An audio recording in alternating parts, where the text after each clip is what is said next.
Hello, Assalamu alaikum, welcome. Good evening, good morning, good afternoon, wherever you're joining us from. I'm Zahra Hamdani Mirza, and welcome to the launch of A Beautiful Despair, The Art and Life of Meher Afroz, edited by Niilofur Farrukh. Today is a really, really special moment for us. It's been quite a long journey, and the day has finally come.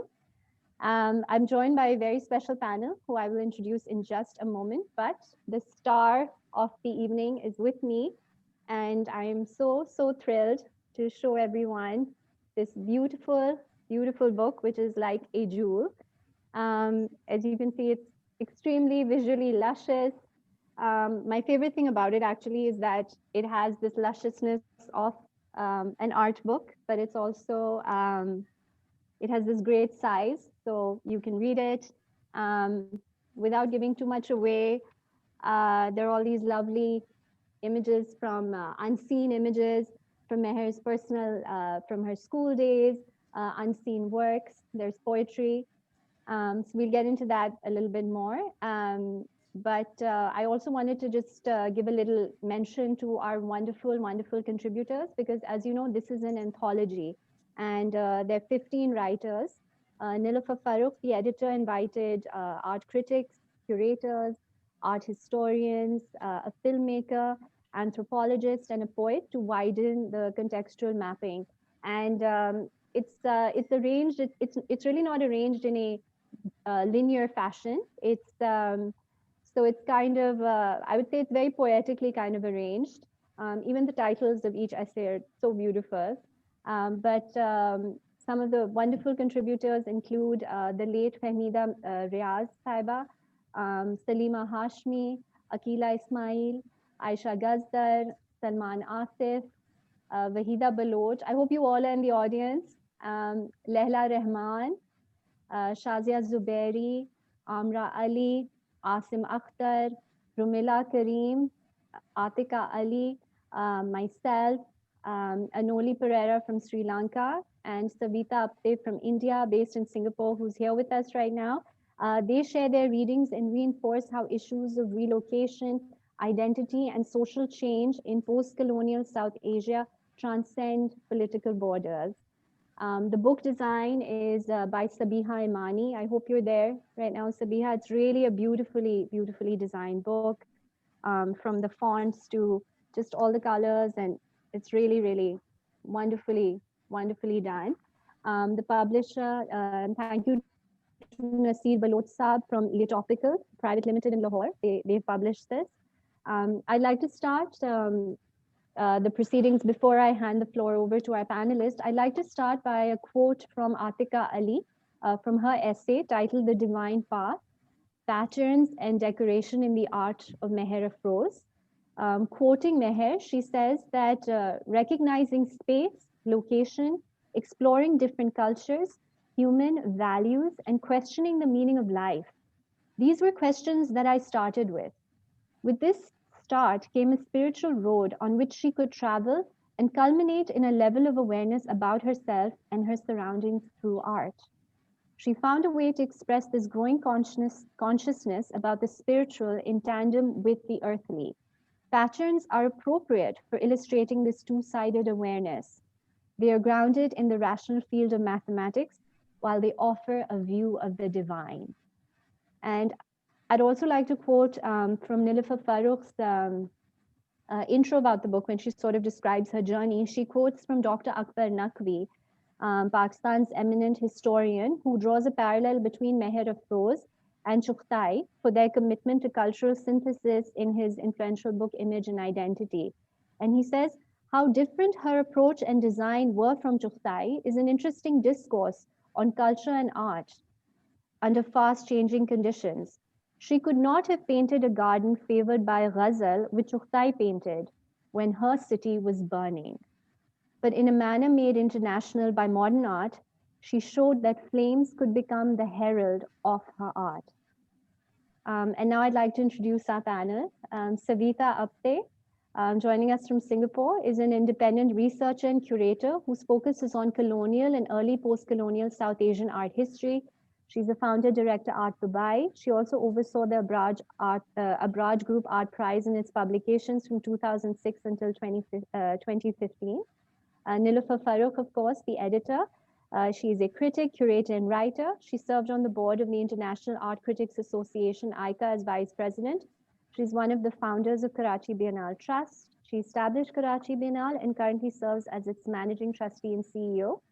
And finally, Meher Afroz. So in every webinar we've had, someone has always said, I wish Meher was here. I wish Meher was here. Finally, she is here with us. And she is one of Pakistan's most acclaimed artists of her genre. Born in Lucknow, India, she's been an artist and educator since the 1970s. She's a graduate from Government College of Arts and Crafts, Lucknow. She's one of the foremost printmakers of the country.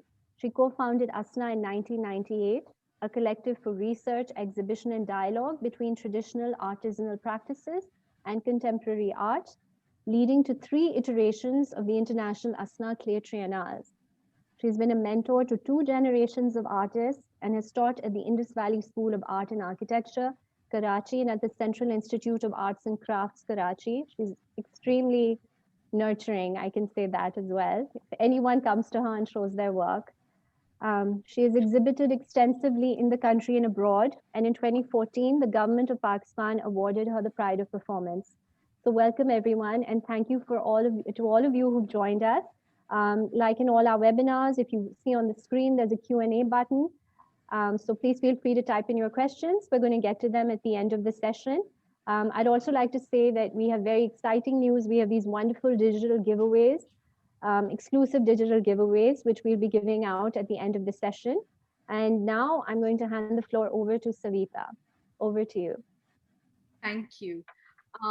I just want to say hello and welcome to everyone who is listening to us, and just to remind everyone that Meher finds it most comfortable to speak in Urdu, which is the language she thinks in and is the rhythm that is behind all her creative process. However, as we have an international audience, we've requested Meher to speak in English, which she has hesitantly done, but she will speak in English. And if there are words that people don't understand, we will have some sort of translations for them, and certainly for the poetry that Meher will be referencing. So I'm going to ask Niilofur first. Your relationship with Meher goes back 5 decades, first as a student, then as an art critic, and then of course with a very long-lasting friendship. How has that helped or hindered in this process of putting together the book? I don't think it's hindered at all, actually. I think it's an advantage, really, to know the context and through osmosis almost kind of absorb all the facets of Meher, really. You know, there are many things that I have learned from Meher, and she's been a mentor to me. So I think all that is woven into this friendship, as well as I'm hoping it comes through in the book. So I don't think it was a disadvantage, because I know when Meher's work is in transition. And if you see some random work coming into the gallery between exhibitions, you know that she is kind of moving towards something totally new. And while others might not understand, because I'm familiar with her pattern, I've been able to grasp that change. So it's been such a privilege knowing Meher for so many years. I'm sure. And following on from that, you mentioned in your in the little editorial piece that you wrote at the beginning that the order of the essays works towards decolonization. Can you elaborate on that? Because you did speak about decolonization in one of the webinars, and I'm interested to know how you saw this pattern developing through the book. Actually, in the last 5 decades since I have seen Meher's work evolve, I've seen it's touched upon a lot of issues. And a lot of them are connected to our culture, which quite often gets eclipsed. You know, the language we speak in, the kind of cultural gatherings we have, values, spirituality even. So I feel since they quite often get left out of the conversation, not only did I invite critical thinkers to respond to these issues in her work, but also to arrange it in such a way that you discover it, like her work has evolved. It's almost that kind of a conversation where, from writer to writer, you're kind of absorbing what Meher has to offer. Meher, in all the essays, the one major connectivity is something that you speak about all the time, how your past and how growing up in Your voice Lucknow. is not coming clearly. Can you hear me now? Yeah, can you repeat your question? Yes, of course. Meher, in everyone's writing, the one thing that has come through is how you reference growing up in Lucknow and the city of Lucknow in the making of your work and in the thought process and the creative energy behind your work. Could you tell us a little bit about that, how the city affects you or has continued to affect you? Yeah, definitely. I was born in a very traditional family with lots of values and manners. So when I just grew up, my daddy was there and my nanny was there. Both of them have their own speciality. My nanny is a great craftsman. She Mm-hmm. is an expert stitching, sewing, and making dolls for us. And my daddy is very strictly, you have to learn, you have to be very careful in your attitude, how to sit, how to talk, how to, I think, behave your elders. So it's all manners. We have to be very careful right in front of her, how This is what you to, refer to as tehzeeb yeah. But often. my exposure is, I think it's really, I was very blessed with lots of the craftsmen, the crafts and the utensils, the dresses, the stitching, the embroidery, and the chicken curry. My exposure is right in front of my eyes. I've seen them working together, how they stitch this chicken curry and the jewelry. So I was fascinated by these beautiful design on clothes, on fabrics, jewelry, utensils. Wherever I just go, so it's plenty. You can't And escape. And the guftugu and the language, the poetry. So you can't escape. Everyone have to have a taste for anything, everything you're just exposed to.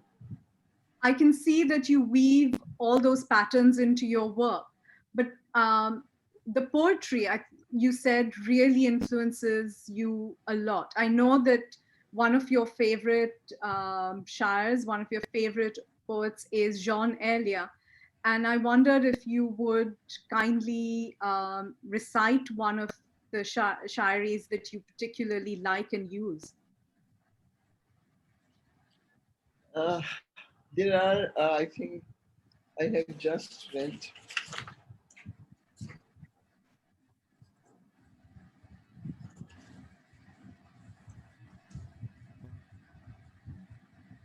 series of painting.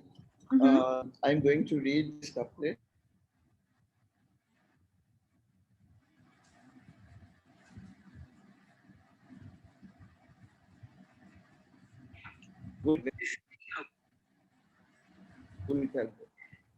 This is the ultimate. I think if they have that ability and power, they can destroy the whole world. What I have just, these, I think the so-called preacher and mullahs and the politician, whatever, they hardly have any sensitivity uh, to these beautiful and to any aesthetic sense. So whatever I said, there is no, I think, I uh, how could I say? You, Here in Pakistan, I think painters are really facing in Zia's Dor or in nowadays. You, I think it's too difficult to explain. Don't worry. Let me circle back to the Shairis again. You had one that you mentioned to me, which जो सूए रंग उठे उस नजर को गुल कर दें जो बस चले कहीं इनका तो ये फिजा बेजार शफक का रंग बुझा दें शहर को गुल कर ये जो दर्द So in Shafaq, it's such a beautiful scene. The sun, when sun is set, every single person, no matter he's an artist or a common man, everybody is just impressed by that. It's a silence.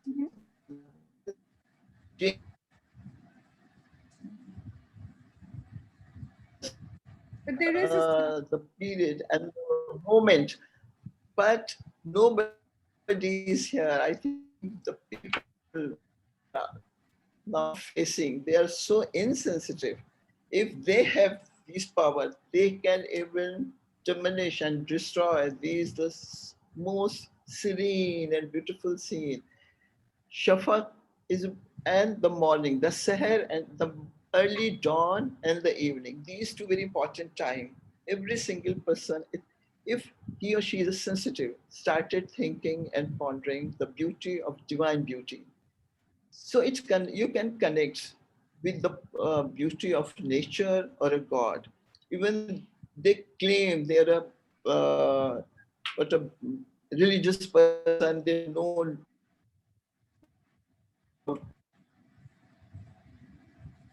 I am sorry that we're having some disturbances, but please bear with us. This is to these beautiful things. They don't.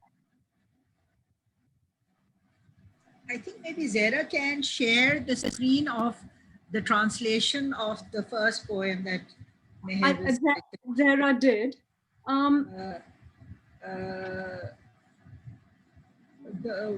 The one that I saw on the screen was the one with the witness. So maybe we can show that. Yes, this is the one. And this was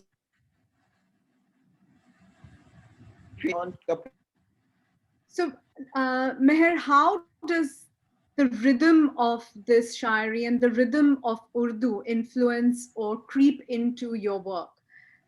You've used words throughout your career and they form very much a part of your work. Is it necessary for the viewer to be absolutely well informed, or is this something that will make itself felt? Have we lost? I think you can't replace Havas with a greed. Greed is something different, and Havas is its ultimate. Even they can't even bear those sight and those eye who is appreciating the art and the beauty. I think it's too sensitive, and it's loaded with meaning and the mentality and the attitude. It is loaded with which you are. It is loaded with meaning, and it's also loaded with rhythm, which is something that I think you use in your work. That is the Shair expertise. This is his, I think, the ability to translate this very difficult attitude of human being and a typical mentality into such a beautiful way. It is rhythmic. I think this is ultimate. Shafaq is beyond reach. Human cannot reach there. Even if they have this ability, they can destroy this even. Their mentality and desperation against any aesthetics values. Is that what he is trying to? That is lamenting. But is this one of the laments that you are working through your work? I think that artists are facing any sensitive. I think if you are a musician, if you are a poet, you are a writer, you are a broad-minded, open-minded. We have been facing this. It is happening everywhere. It's not even in subcontinent. This is the mentality. It's really working. You can see there is no respect for any human being and humans and values. What is happening if they appreciate art? And if they appreciate even nature, if they feel close to the God, to the nature, their behavior should have been different totally, which we are now really not experiencing. The insensitivity is prevailing everywhere in the world. True. So, do you feel that your As role far as an as art, artist has changed, and that how your role in society as an artist has changed? sorry? Do you feel, as a result of all of this, that your role as an artist, your role in society, all of has changed? Okay, let me ask Niilofur. Do you think that the artist's role in society has changed, Niilofur? I think to some extent it I think has. it's feel the same. Yes, Meher? The role of an artist, I think it's remained the same from the very beginning. Every creative person should be very honest and knowledgeable, without any information and knowledge what is happening around you, the circumstance and the history, and in which society you are living in. You have to have information, and then you can judge what is happening. Artist can't be a preacher or leader, but his or her responsibility is to whatever he is trying to portray or convey through his painting or poetry or whatever must be honest and committed. If you are honest and you know what is happening, you have well researched and searched, then your work is going to be there, and it will affect. If there are people who can read you can understand the language, so it will remain, your message will go across. And for an And artist one such as shouldn't yourself, be, you shouldn't work for the society and for the system. It is happening nowadays. This is the fashion. You artists can't follow anybody's path. You are independent. You don't have to look at others' work. It's not a, I think it's not a fashion or a trend. No matter it's contemporary, you can't limit yourself as a contemporary if you are aware, if you are creative, if you are constantly searching and reading and experimenting. Your work will remain a contemporary work, no matter in which part or in which area you are living or the time. you're absolutely right. Yeah. Savita, Niilofur, can I add something? Yeah, yes, sorry. please. Can I add something? I think an artist who lives in a society that is constantly faced with crisis, particularly 75 years of Pakistan, where we have seen a lot of upheaval.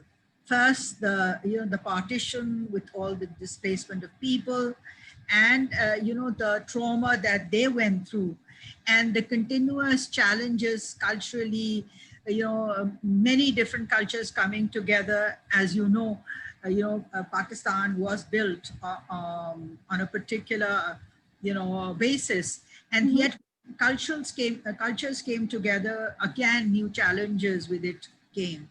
So with all this, obviously the artists, poets, and writers are challenged. They are looking at ways to understand these changes, and quite often communicate those changes sensitively to their audience. So I think it's quite different compared to a society that is like hasn't faced these crises. So I think that does come into play. Yeah. And vis-a-vis there's a generation of artists that are chasing, it has been said, chasing celebrity and an internationalism, and leaving behind a localism. How do you feel about that, Meher, in consideration of your work and the people you've taught?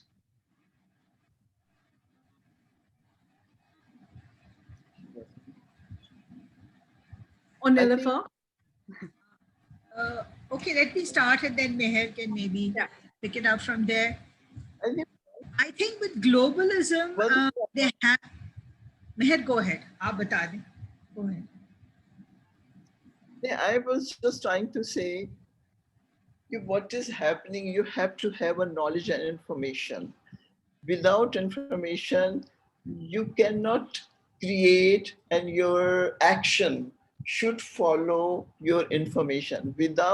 What I have just noticed, people are saying and painting, as we are talking about the John Elias poetry. He was so intense, his life and his words are the same. Life is something different. He must be having a lavish life and saying this. It's so untrue. What is happening is people are trying, nationally or internationally or locally. What I have seen, look Mhm. at what you have saying, the 70 years of this country, and in 71, what I have seen here in Pakistan, the half of the country was just detached, but their work is saying something else. Their attitude is saying something else. The behavior is totally different. They didn't inform. If you are trying to say, you should feel that, and your whole behavior should portray what you believe and what you think. Without information, if you are working and saying and telling whatever you are trying to convey through your work, if you don't believe, don't practice, it's a lie. That is why what I have seen, if you don't practice, then your wisdom and your knowledge just fade away. This is the contradiction. It's happening. What I'm trying to say is, okay, your action, your belief, and your work should say or should convey what you feel, what you have really. Uh, So what you're saying, Meher, is that a true artist should live by their works, and their behavior should be reflected and reflective of their works. Hypocrisy. Do you Okay, you agree? believe something else, you convey and you portray, you preach something else, but you don't. But yourself, your behavior, and your life is something else. So I think the truth should prevail in your work, in your life. That is Is, why this poetry, whatever I have selected, is so effective, so true. ab- absolutely. Is that what you think, Nilofer? Is that what you've experienced? I think truth is always something, that, It's very person to person or yeah, situation, I know. it does lend a kind of timelessness and a depth to the work. There's no doubt about it. So Transitory things like fads and certain theoretical, kind of, let's say, prevalent ideas. Quite often, after we've seen in the last 5 decades, quite often become outdated, but truth never gets outdated. And I think that is why it's artists like Meher whose work remains timeless, because they're dealing with truth. They're dealing with certain realities that they have lived, and it's not something just borrowed or like a passing phase. It gets deeper and deeper, like I've seen in the last 5 decades. Meher's conversation with her time, the what's happened around her has got deeper and deeper, and she has discovered new vocabularies to say it, new symbols to kind of project it, and also in terms of found inspiration in the poetry of like-minded poets and writers. So like Hilal Naqvi, Ji, like John Elia, Fairs, and there are quite a few others as well. Of course, the classic poets like Ghalib, um, Iqbal, Khalid, Iqbal. Faiz. So that too. So she kind of draws inspiration from that body of work that already exists around her as well, and connects to some of her ideals. Yeah. And so, what would you say, Nilofer, first, and then I'll ask Meher? Would would you consider is Meher Apa's legacy, both as an educator and as an artist? Um, in our country, we quite often don't think of legacy long term. Yeah. We quite often think of just, tackling the problems, the issues around us. But now, at the time when I was doing this book, and even before that, I felt this legacy, as you call it, should be documented. So it can be passed on to another generation. And quite often, when you compile everything together, the impact is there. And you see it in piecemeal spread over a good many decades. Obviously, it doesn't register in the same way. So I think this book, hopefully, is the beginning of bringing together that legacy. And the legacy is tremendous. I mean, on a personal level, I think, not only as an artist, as a human being, and as Zara said, she's been there for everyone. Uh, you know, in her own, in her person, there is a larger legacy as or as much as an artist, because to many of us, she's given these value us. She's given the values. She's also had this tremendous faith in destiny, that there is no need to rush through life. If you go through it in at your own pace, whatever is part of your destiny will come to you. You will experience it. And I think that kind of patience, if you may say, faith in destiny, has been tremendous. And I think a lot of us have lost sight of those ideas now, with the Mhm. way that whole understanding of mm, Immediate yeah, satisfaction, absolutely, immediate immediate satisfaction. gratification. Exactly. So I think these things, when you see someone living, as Meher also mentioned, not only talking about it, but also embodying it, it makes a difference. And I think her art, as well as a lot of things that she has conveyed through her life, living in a certain way, is her legacy to me. Meher, people, young artists have also said that part of your legacy is this subtle feminism and a feminine movement that your works and definitely your thought process subscribes to. How do you feel about your work being described like that? I never thought of kind of doing feminism and trying to portray their problems and what they are, I think, facing in the society. I was just continuously thinking whatever comes to my way, what I face and I feel as a woman. I think in our society, here and there are some restrictions as far as to follow your tradition. I think it's not to make them. There is. I think it's in a respect. When I just used to live in Lucknow, I think women are too respected, if too valuable. So Mhm. they take care of them. The more you respect it, the more they feel you have to be really away from the public and or whatever you call parda, Mhm. and to away from I think exposure to the public. So in that way, I feel it was too respected and too they're very valuable.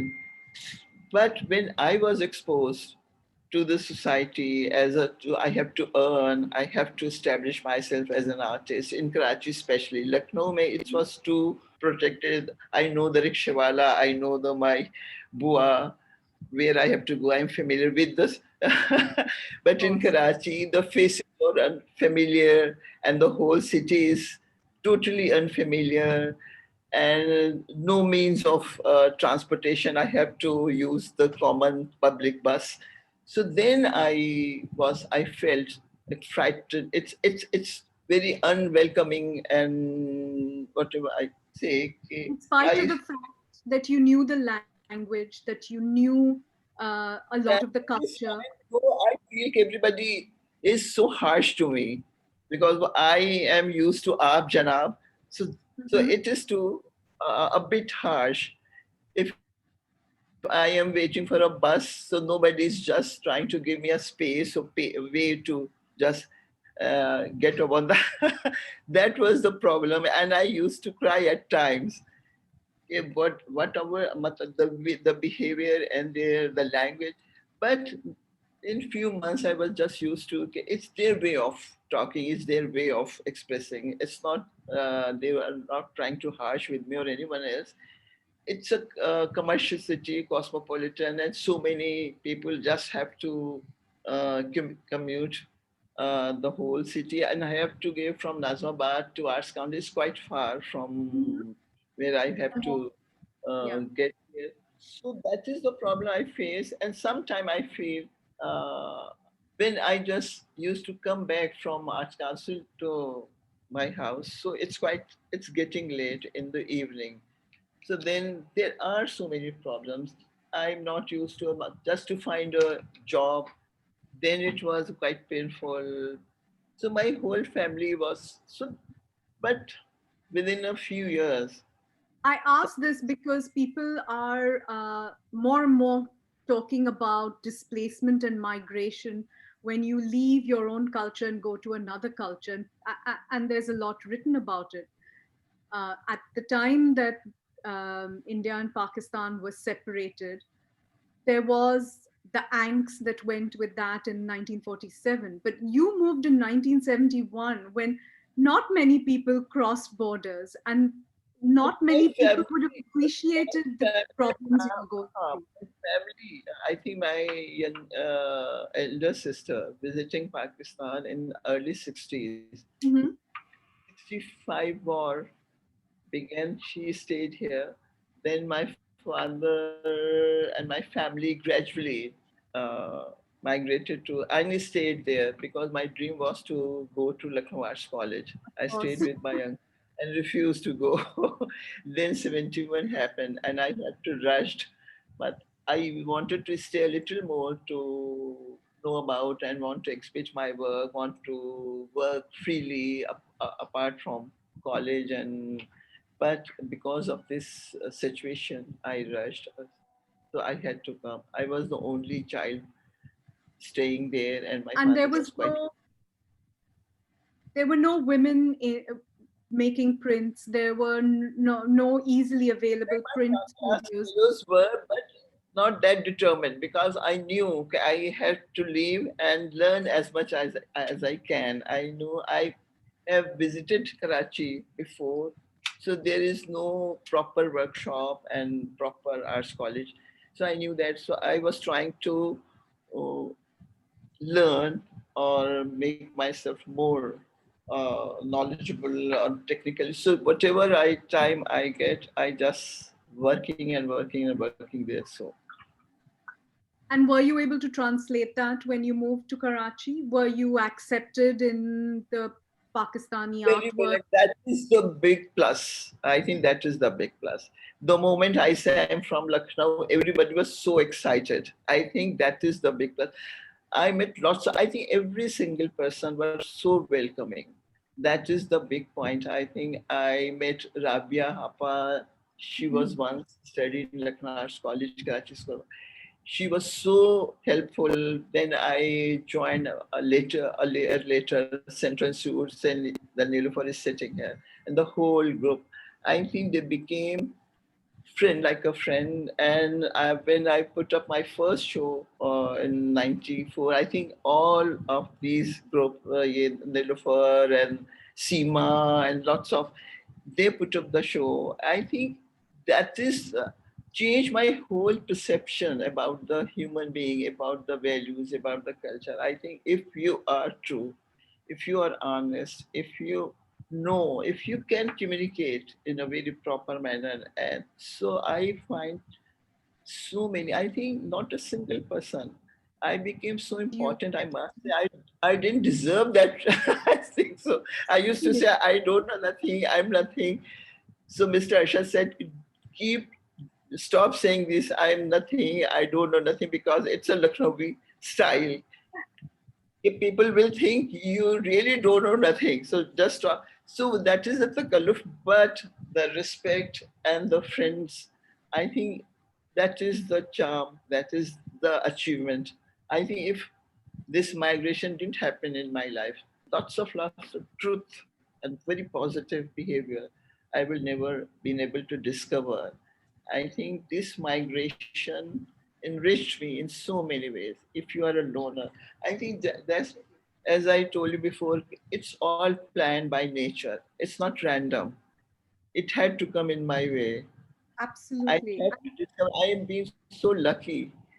And I can see that, no matter how much you depend on the lamentation poetries and marcias and the symbolism of loss, there is a very redemptive nature to all your artworks and creations.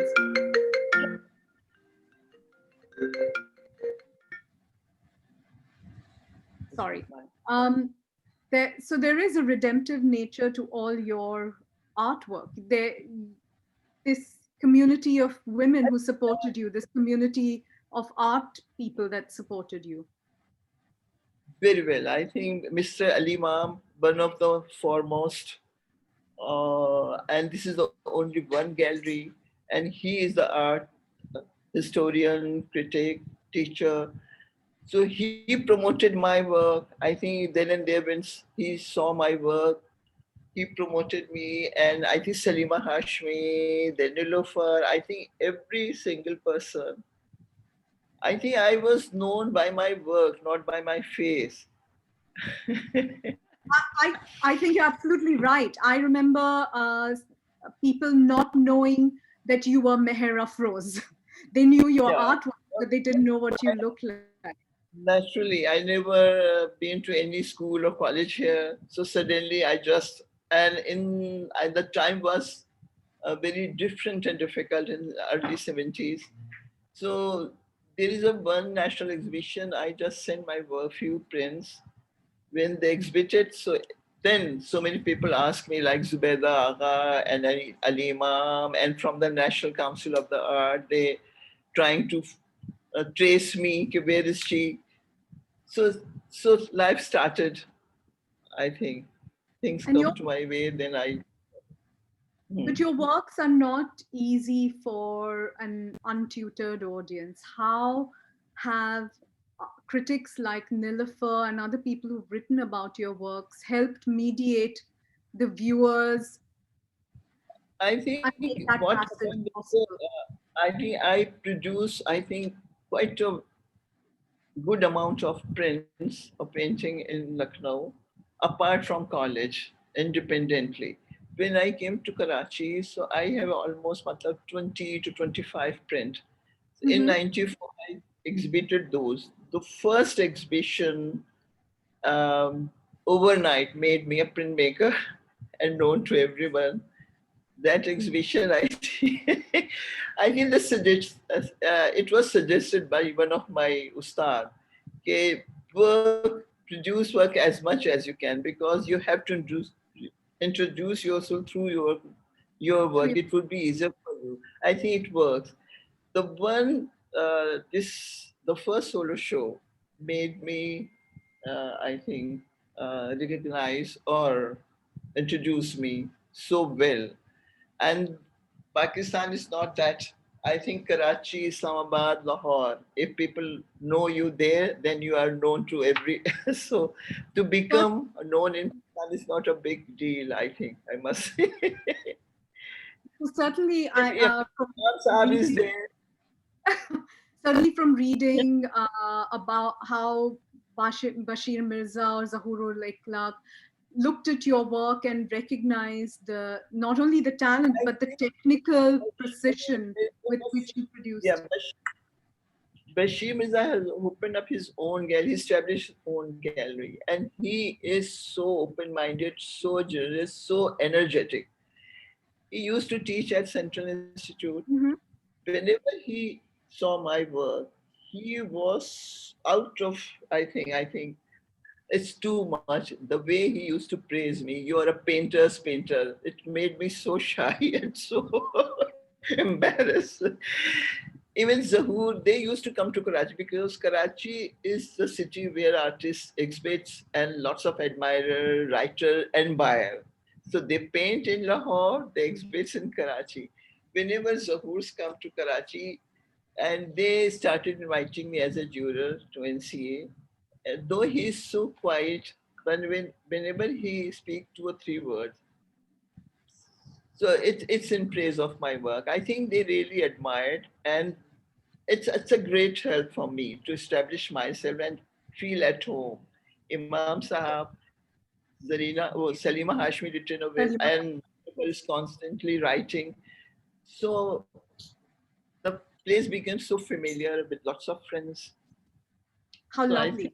so lucky. As a painter's painter and a printer's printer, how has your work changed? I mean, certainly you went from using very dense, very thick paper to now using almost see-through paper. Has this just been an opening of your own soul to the world? Were you very shy at the beginning and now have become more confident?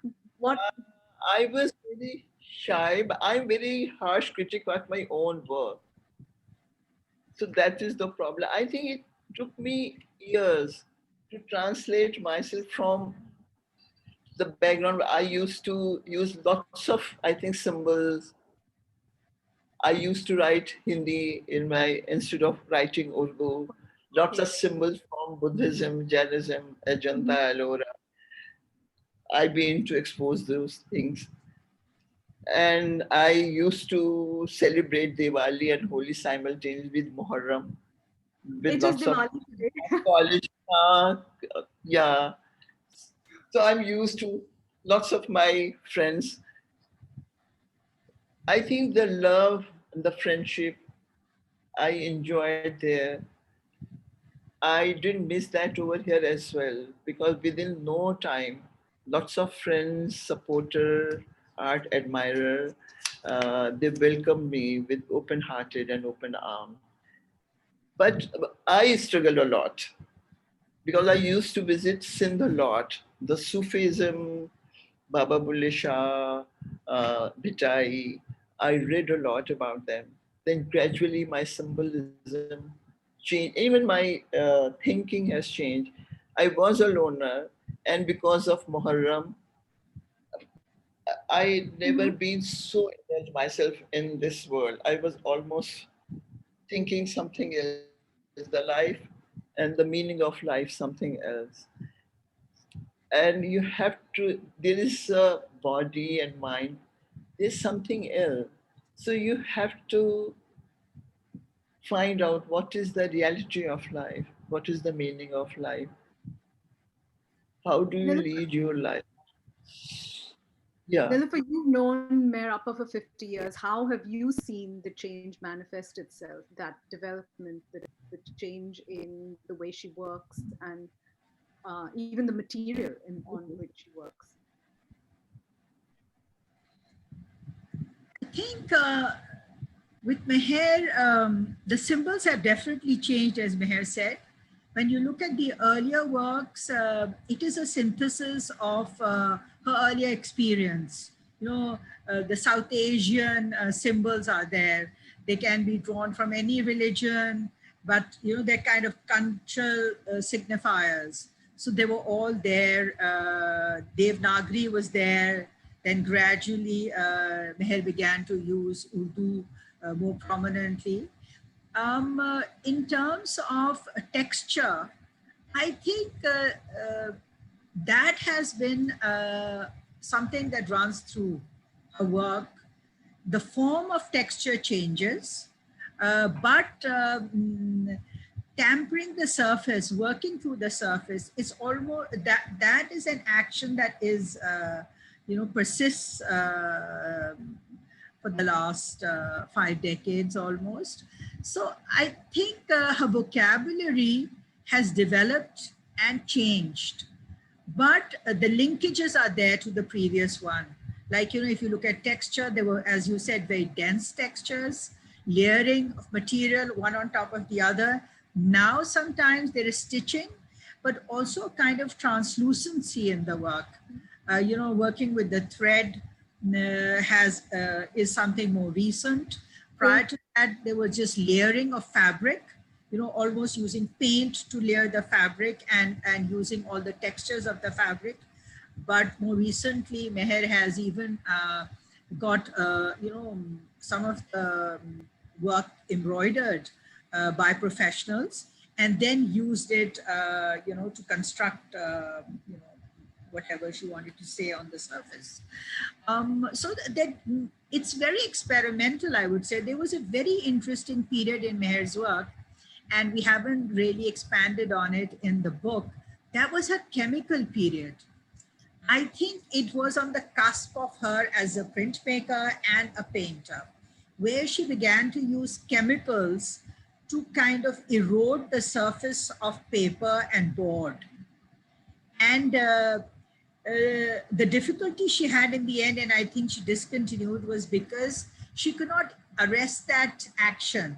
Whatever she tried, the acidic action, the corrosion just continued and would partially destroy the work. Particularly if they changed, like someone traveled with it to a country which was colder, or, it was affected greatly by temperature. So that was another period in which it was almost like fana ho jana, to take something to a point when it disappears. Yeah. And, to build something and then to let it destroy itself. So there are many things, but texture has been there. Like if you look at the recent work, the Nepalese paper, how that is layered. And then instead of, and there's another thing that has come into the work is the cutting of texts into strips and then weaving them. So I would think that, involvement with the material has always been there. And we have this Malamati tradition in the Sufic order, which is that you intensely engage with your, whatever you're doing, the technique, intense, and that becomes a prayer in itself. A meditation. A meditation. So I think all these ideas have come together in Meher's work. Sometimes she borrows the vocabulary of, let us say, the metal workers, which are used, the metal workers that create the alam and taziyas, and then, incorporates it in her work. So, you can see different kind of materials being used, but one thing that's constant is the use of paper and how she works on that paper. And more recently, of course, Naqsh Barab was one body of work in which she tried to recreate the impact of like a painting submerged in water, where there are these shifting kind of optical effect on the surface. And there drawing was on water, basically, Naqsh. Drawing. Naqsh means any kind of, drawing on water, where the roses were almost like floating on the water. And there was a painting below it. There was an image below it. So I think it's a fascinating kind of journey where the intensity of engagement is always there. And Meher Appa performance, which is something you never thought you would be involved in, but you are. I think I can read, I can feel. So means somehow force me, you have to. I think if you feel your feeling is so intense, you can find the ways. So it's another challenge. So you can transform yourself. Now, your voice is not coming. I said that's amazing that you are constantly transforming yourself and transmuting your art. It's I think, incredible. this is the challenge. You find ways because the way you think differently.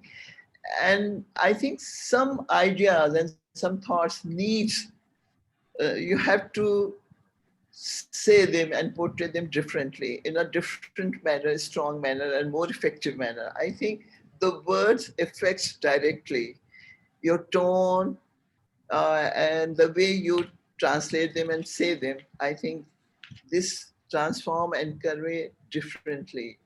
The way you paint is totally different, and direct word more effective, and your tone, your lahja.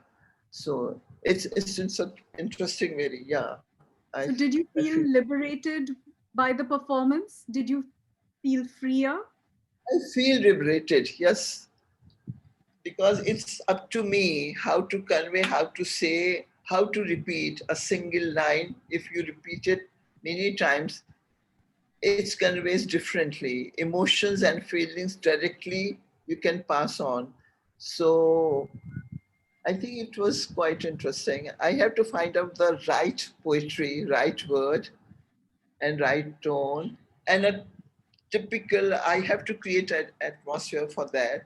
I think it was quite successful. People used to say this. I don't know. I was just reading. It was. I was there. So is book two going to be all about performance?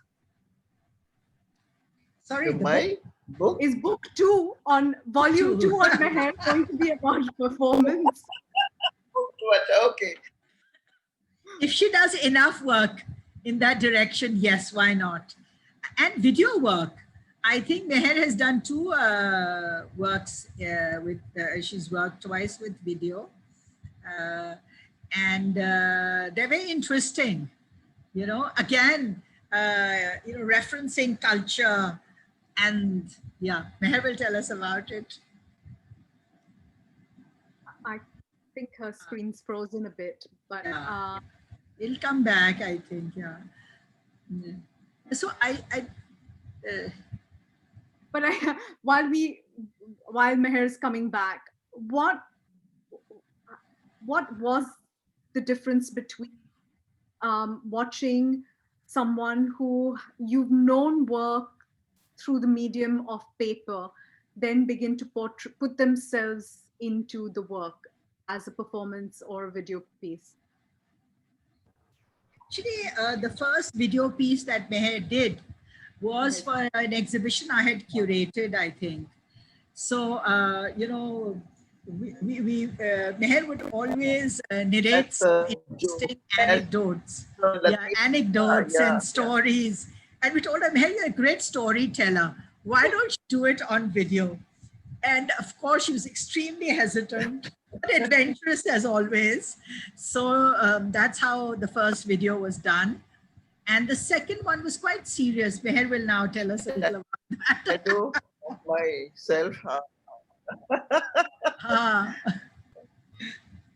What was the second video? oh no, it's not.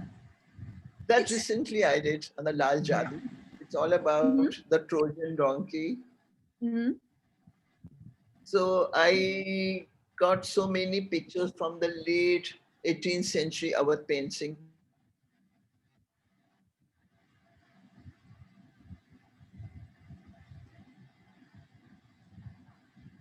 Okay, we are. Yeah, it was a collection of He paintings. writes and was a selection of painting. It was that was the background. Then I written a piece from that novel when these East India Company came to Awadh and trying to manipulate and how they captured and taken over the power.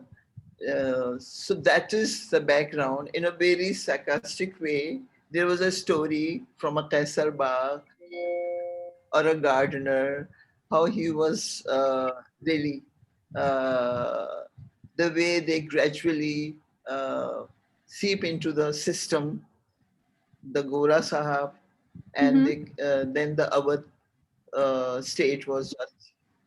So that is a very interesting piece. So I just narrate that story and those paintings and those from the Awadh code and painted by so many artists, I think from Western or British painter or some local painter. That was Yeah. amazing painting. So it just happened. And the future, more performance, more video, more teaching, more students. I think it's no harm if yeah, I can, if I can, I would love to. It's a different way of expressing your. I think it's quite challenging to transform yourself and find a different ways. There is another way. I think artists shouldn't stop themselves being experimenting different medium and different. Well, I said I this think it's before. become my. It's become your, sorry, I interrupted you. No, I think when I came to Karachi, I have to experiment in so many ways, find the tools. And so it's become my habits. If challenges come to my way, I never say no to them. I try to, if I can, I must do. That I'm just trying to say that. Well, I think I've said this before and I will say it again. Meher, you have been you are a tremendous inspiration to all of us in everything that you do and the way you live your life and the way you produce your art. Oh, It is, it takes us on a journey of soul searching. And through all your works, even though they are so specific at some points, they really are about the human condition and they speak to everyone around the world because of that. And with that, I think that I would like to wrap thank up. But if you. there's anything, Niilofur, that you'd like to add, there's so much. I mean, we've done this offline and gone on for more than 4 hours. So I think we've been very Yes. controlled to keep this within the time limit. No, I just feel that I've always felt, uh, for at least the last 20 years, that Meher's work needs to be documented chronologically as well as in the context of what, of the cultural context primarily and the regional context too. And through the webinars that we had prior to the launch, Mhm. we've tried to do some of that. I would definitely like, this book obviously to be read by people. Any feedback is welcome. And also in terms of, art educators, I wish they would look at the book and see how art is informed by so many things, the reality around people, because quite often the way art is taught is still in that mold of colonial Eurocentric perspective, and Especially in our part of the world. yes, and that needs to be expanded. And so this is a kind of a way of pointing in a certain direction that we need to expand, and also keep anchoring it to our own reality, to the history. As Meher said, she just talked about Awadh, the pictorial kind of history of the takeover of Awadh, things like that. Constantly we need to be, moving back and forth. And also the whole idea that modernism kind of created a disconnect with history.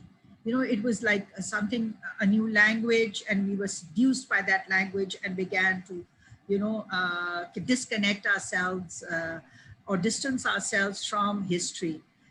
I think all that needs to be reclaimed. Yeah. And Meher's work is ideally placed in such a way that it is informed by history, it references into history, and yet it is very anchored in its time. And, that's all I'm I can not say. I'm not going to take up the modernism because I think that's a big issue on itself that we need to dissect and Yeah, deconstruct. But yeah, absolutely. in the absence of museums in our part of the world, in the absence of collections that are open to the public, are books the only way forward? Is that the only way that we can get to know the artist's work? I think that and websites and webinars and cross-cultural discussions. I think technology has a role to play. It's not the ideal replacement for, looking at an artwork, it's not, because it scales it down, it changes its format completely. The textual quality is not there, but it is a good introduction. And then hopefully, people will go, collectors will open their homes, and people will go and look at the work seriously. Interested researchers and scholars will go and look at the work, because I think collectors would be only too happy. I work with a lot of collectors, and if they know somebody is seriously researching someone, they're ready to open their collections. So I think this could be the beginning of something if we start moving in that direction, that we need to expand the discourse, not just settle for what is out there. Yeah. Absolutely. With that, Zara, are there any questions that you feel? Yes, we have a couple of questions. The first one is, Meher, can you tell us about some of the writers and poets that you are inspired by? Oh, there's so many. My first exposure to Milanese, the most effective, I think it's the whole century, is then Ghalib, definitely. Everyone knows Ghalib. And then when I came to Pakistan, then Faiz was definitely. When I was in India, I used to read Faiz a lot. John Elia is a new discovery because he lives here. And later, I think last decade. So I just bought all of his book, and he is so impressive. Even Parveen Shakir. I think Parveen Shakir, again, she's a very effective poet. I think I used to read a lot. I think this Hilal Naqvi is a recent discovery. He's a Marcia writer. It's so philosophically and symbolically, it's so, I think, effective, and his language is amazing constantly. I never limit myself, okay, don't read this. I think whoever comes to my way, if he or she is effective, impressive, the word, the theme, and the way he or she expresses, I think you can't stop and deprive yourself. The knowledge comes to you your way, you must read whatever comes sometime. I think this, I think, encourages you and opens the door. The way, how can you go far? There's unlimited ways of portraying different symbolism, language, uh, memories, and different idioms, misale from different. I think even the folk literature is amazing, folk poetry is amazing. I think you don't have to limit yourself. Whatever comes to your way, you must inform yourself to enrich your language and feelings and your vocabulary. You can't. I wanted to add here, Zara, maybe I'd like to also respond to this question, that I think one incredible person who inspired me is Gayatri Spivak. When I was reading, because I've been always interested in colonial history and post-colonialism, and now decolonization, she was the one person I constantly read. And of course, when you first start reading her, which I did almost 30 years ago, it's difficult. You have to plow through it. You have to concentrate, and then many years later, I heard her speak at the Habib University in Karachi, and how she had begun to live or experiment with the ideas that she had written about much earlier. And one of them was epistemic violence of the colonial period. And that stayed with me, because you see it everywhere. You see the othering of your culture. You see the constant, kind of lack of understanding of that civilizational continuity. So I think all these things did in many ways inspire me to write the way I have, and also putting this book together. And also my first book, in which Meher was also featured, and whatever other work I do. So I think they're great thinkers behind whatever we do. Yeah. I have this page open. I just wanted to show it. This is Atika Ali's essay, and it's just this beautiful, the Naqshbarab series that we've talked about a little bit, the writing on water. And it's just so, I don't know if you can see it in my screen, the way the text is used here. And the Who series, I actually remember seeing this, the Main Hazara Ho. I remember seeing this at Chokandi. Um, it's just so beautiful. Um, anyway, it's just such a gorgeous book. I just wanted to show that while we're doing this. While we go to the next question, another one for Meher and for the editor. What were your first, Meher? What would you consider your most successful series? I think this is quite difficult. After every series, I don't feel satisfied.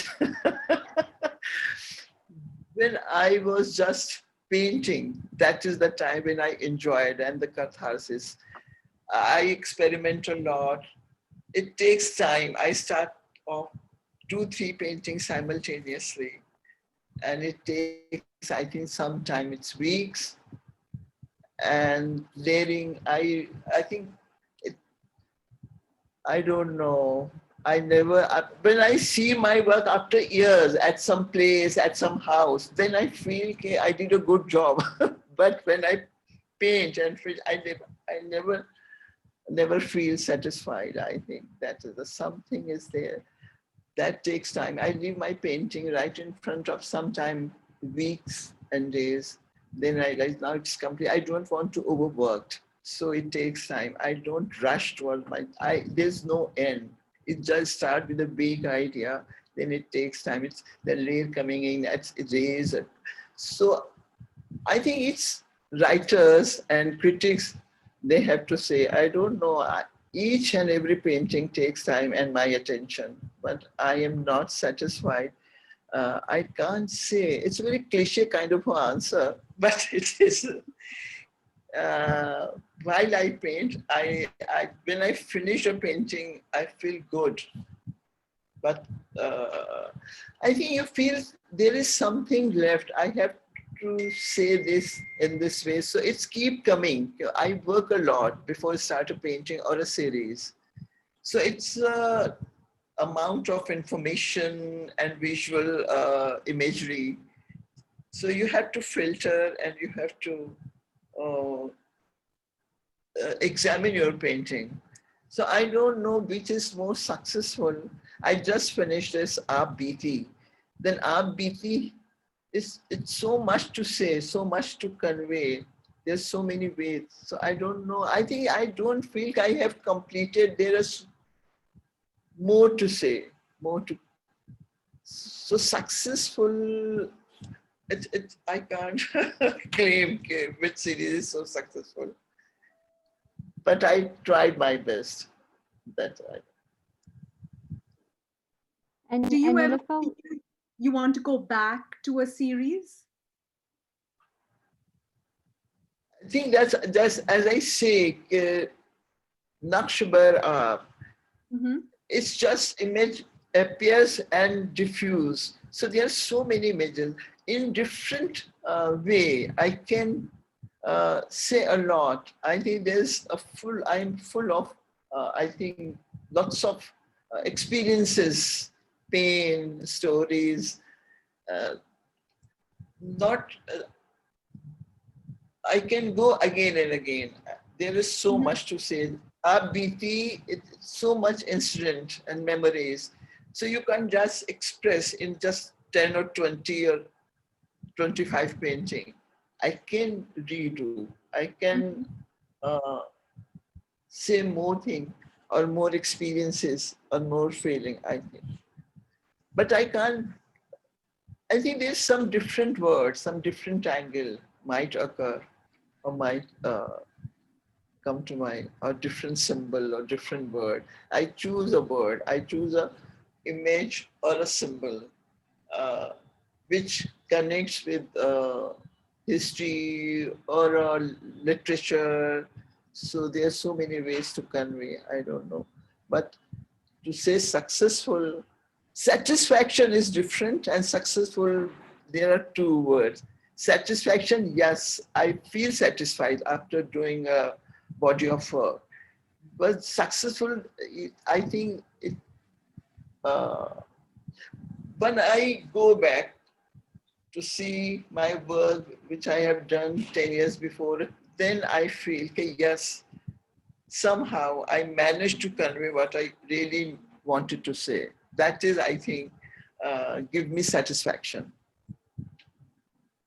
But successful, I don't know how to convey successful. Yes, Another you have to say. question. Sorry, is that what you said?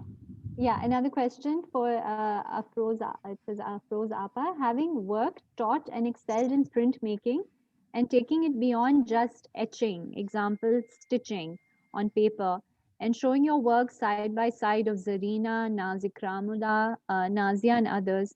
Where do you see printmaking going in Pakistan and the subcontinent, where printmaking is to a certain extent not considered at par with the traditional or new forms of art?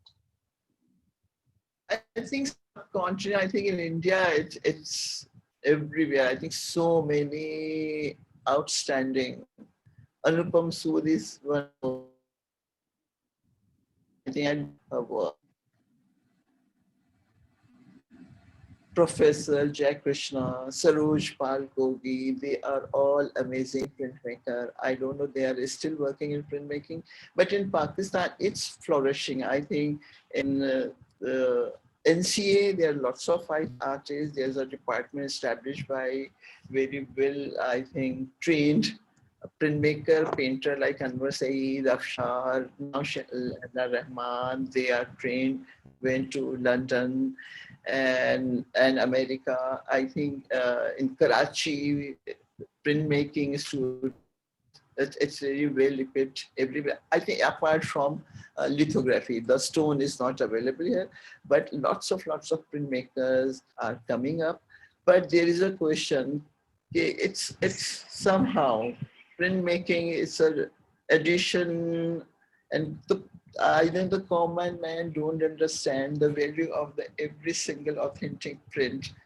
They are available in a lesser price like a painting, but they are mixing with different, like miniature. It's miniature gone beyond the imagination after Shazia Sikandar. In printmaking, there are so many ways. They are trying to incorporate different medium, multiple medium, and they are making collages. I think it's up to artists or a painter. Your imagery, if it is strong, technically sound, everybody is ready to appreciate. I think it's all depend on artists if they take challenges. I think medium is nothing. It's your imagery and it's your message and it's your skills or creativity. I think, but the problem is that every single printmaker can't afford independent. The facilities are not available for every single. Difficult because is or institution doesn't offer. So the printmaker, the student finds this difficulty where I'm going to produce my work. That is the problem. Otherwise, I think technique matter. It's your skills, it's your imagination.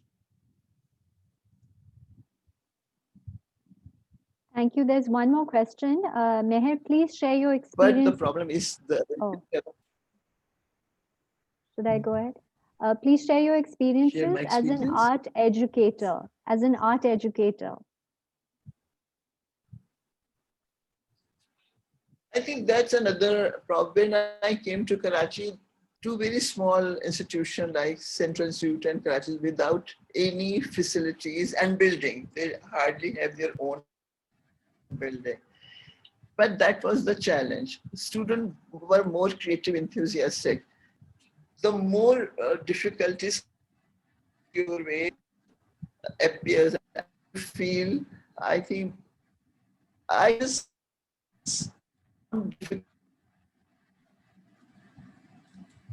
space, model, availability of model. Otherwise, but I enjoyed the challenges come to my way, the limited resources and sources and facilities.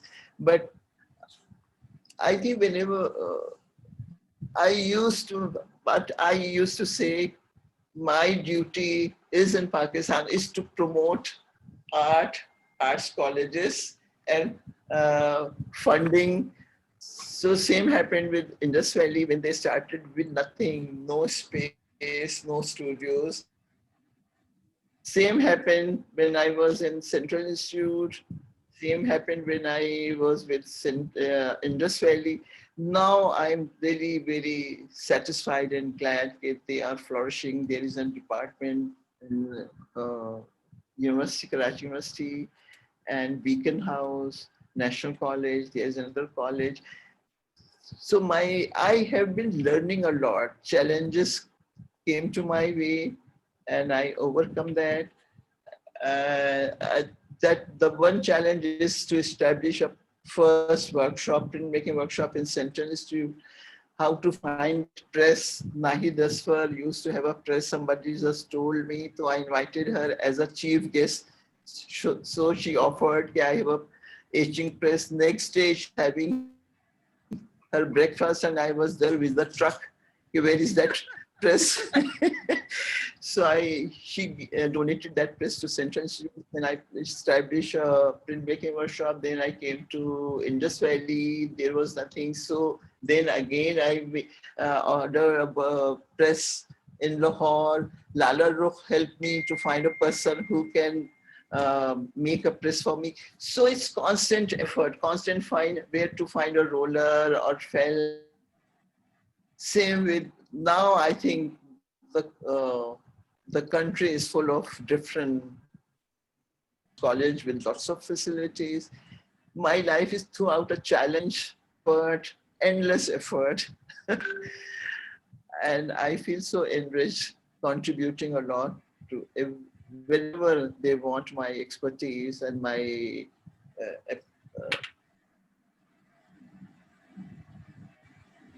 years, Thank 45, 7 years. It's moment I have done. Niilofur, I have Very one last. enriching. I think my family is my student.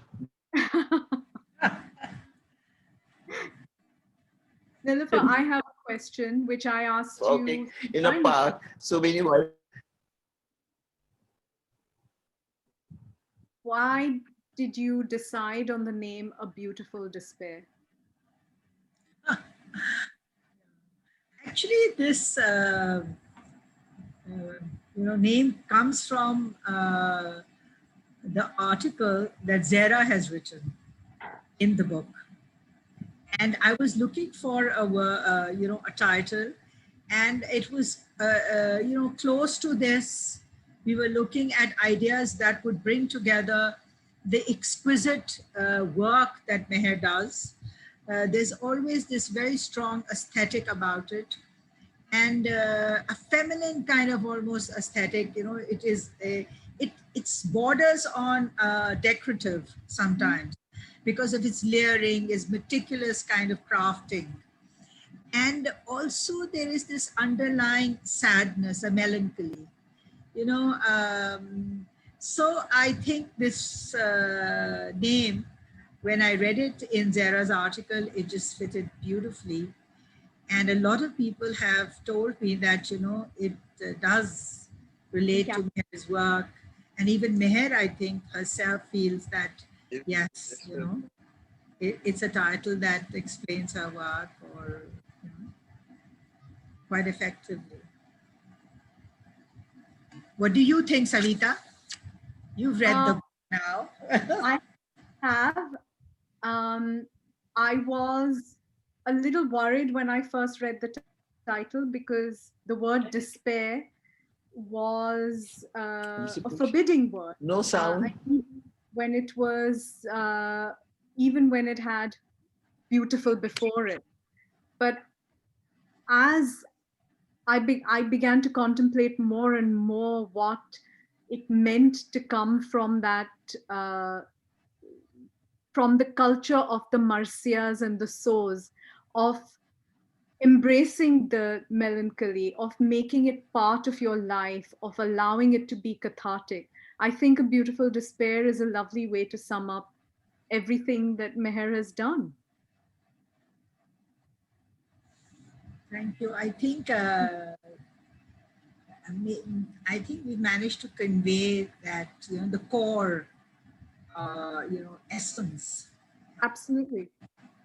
It is an essence of womanhood. It's an essence of South Asia, and it's a pride in being locally rooted, um, and allowing that to translate itself into much bigger international concepts.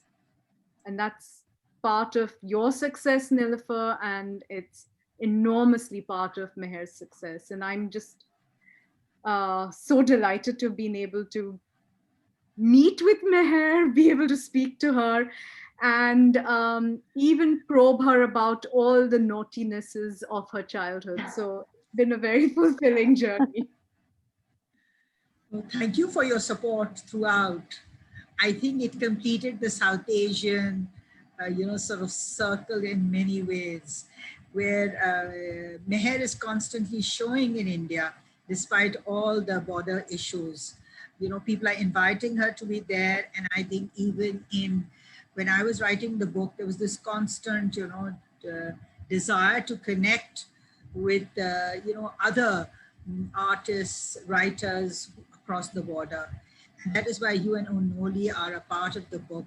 So, we all share the history, the culture, and much more, the struggles even. Yep. Because and the constant fight against colonialism, which we all do every day with every word. Yeah, absolutely. And we hope to translate this book into Urdu at a later date, and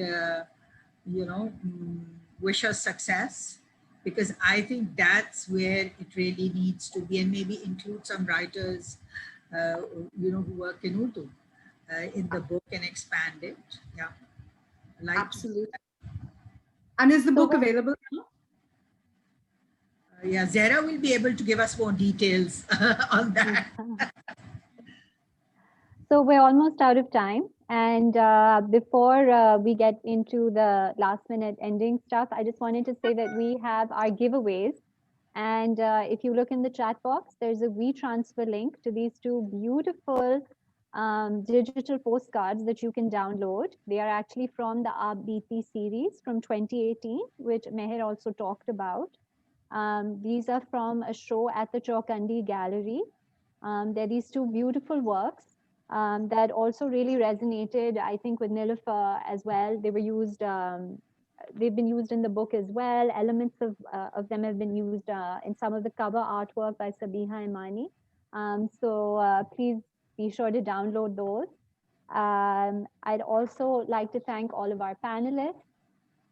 Thank you and thank you to all our participants who've joined us. I'd also like to acknowledge Farhana and Alize from Le Topical, from Nasir Baloch's team. And the book is out today. Please visit our website, meherafrozthebook.com. The pre-order discount is the launch discount now. It's available till November, so sign up. You'll find more information about shipping costs, delivery timings. Everything is available on the website. And if you have any questions, feel free to write to us. Also follow us on Facebook and Instagram at A Beautiful Despair. And I just wanted to leave you with some images from the book. One of the other things that I love about the book is how atmospheric it is. So there are all these like really lovely images from Lucknow. And, we've, I think Niilofur raided Meher's archives and personal photo albums and records. So there's some really lovely, lovely images and works from student portfolio images. And this is just this lovely image from the Ali Imam Saab, images, student works as well. And someone is asking about if they need to join the website. Yes, you need to visit our website, meherafrozthebook.com, if you want to um, sign up for the book. Thank you, everyone, for being here with us. And you really need to get the book. It's really like a jewel. It's so beautiful. I'm like, ever since I got it, I've just been, yeah, just gushing over it. Thank you, everyone. Good night or good morning, wherever you are. Happy Diwali and have a wonderful weekend. Thank you. Oh, Thank you and very much. the WeTransfer link you can just download. Just click on the link and just you'll be able to download it. मैं एक minute ले सकती हूँ शुक्रिया अदा Yes, करना चाहती हूँ मैं नीलोफर मेरे पास लफ्ज तो नहीं है लेकिन मेरे लिए ये जिंदगी का सबसे खूबसूरत लम्हा है और सविता आपसे मिलना तो मुझे ऐसा लगता है कि मेरी जिंदगी मुकम्मल हो गई इतना खूबसूरत शख्सियत से बहुत कम मिलना होता है और सबिहा ईमानी यहाँ पे है नहीं लेकिन अगर वो सुन रही है इतनी खूबसूरत बुक को उन्होंने जिस तरह डिजाइन किया है पीस लाइक अ ज्वेल जैसे अभी जहरा ने कहा definitely it is like a jewel she really did work hard for this book so बहुत शुक्रिया और मैंने जैसे हमेशा कहा I am so blessed with these all beautiful people. Thank you so much. Thank you so much. Yeah, can I say just one thing? I think, मैंने किताब में भी शुक्रिया अदा किया. I've thanked everyone. But again, I'd like to thank everyone who's been supportive. And believe me, many, many people have been supportive right through the journey of putting the book together, as well as throughout the webinars. Savita, who was always there, Salman, Sadia, Anita, everyone. And if I'm not naming anyone, it's not because they weren't there, but because, we're short of time. But Dara and her... sorry? And your husband. Yes, my husband, who was so yes, yes. And I think Zehra was without throughout because, when I was putting the book together, she was, there. And now, as the Karo Connect team, the Karo Connect team has been marvelous in marketing the book, putting the website together. So Amar, Sophia, Zehra, wonderful support team. And of course, as Savita said, my husband, when I told him, I mean, he knew Meher very well, right from our student days. He knew Meher was very fond of her. And when I told him that I was going to do the book, he told me, you have to do justice to Meher's art. I said, yes, I will do my best.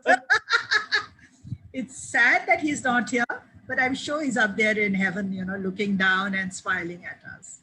So thank you, everyone, for being so terribly supportive. Good Hafiz. Thank you, everyone. Thank you. Good night. Good night.